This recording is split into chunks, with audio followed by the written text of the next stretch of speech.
Hello, welcome to my tier list of Boom Castle. Now, I started playing this game, Boom Castle, recently, and when I get into a new game, I like to try not to waste my time, not to waste my resources within the game as well. So often, as well as exploring myself, I like to see what other people think, and a great way to do this is through tier lists. But for this Boom Castle, I've checked online and can't find much in the way of a tier list. So today I'm going to run us through the heroes available in Boom Castle and what I think of them so far. So let's get started. You can see here different heroes. There are 16 in total, and I'm not very far through the game so far. Just unlocked 10 of them. So I'm going to give you my opinion on these 10 heroes and hopefully update this later with also the weapons, the other traps available as well, and update these heroes as and when we unlock more of them. So let's get into it. We start with Arcus, the King's Archer. This fellow shoots from the start 2 arrows. You can upgrade him to shoot 4 or 6 as you go, upgrade his damage, and the speed at which he can cool down. His arrows, though, are just arrows. They don't carry any special effects. So I'm going to put him down here as a C tier. He does some damage, but will not really add anything else. Next comes Loris, the Fire Mage. This fellow fires 1 projectile.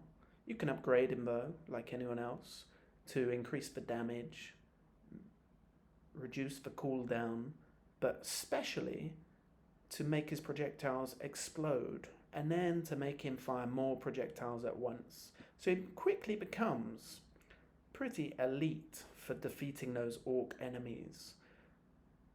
As soon as they start to build up and have many enemies concentrated in one place, that explosion effect really carries a lot of weight.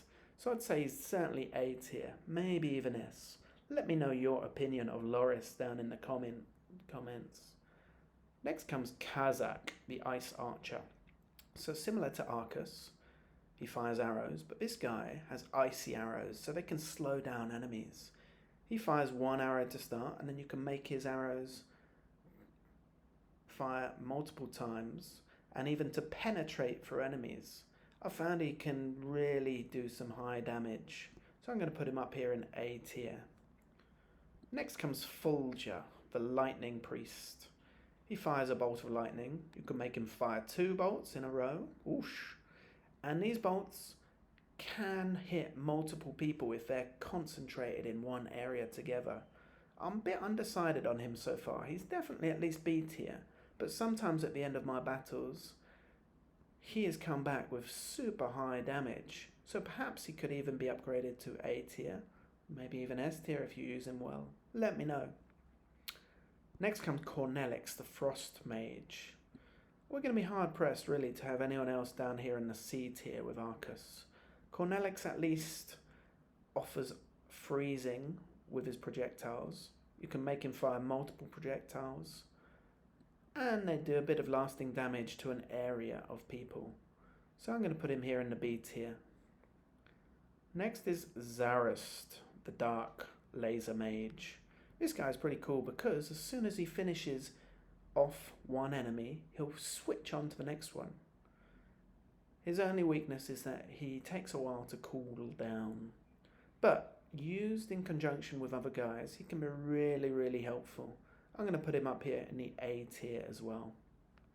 Next comes Harsan, the Dark Beam Elf. His projectile laser beam fires through multiple enemies to the edge of the battlefield. You can upgrade him to make this laser wider so it affects more enemies, and even to bounce off the corners of the screen. I've used him, but he's never up there as one of the highest damagers, so I'm going to put him here in the B tier. Next comes Merildax, the Nature Druid. This guy fires a roly-poly, which goes through multiple enemies to the end of the screen, unless that hits a very, very big boss, in which case it just stops as it hits that boss.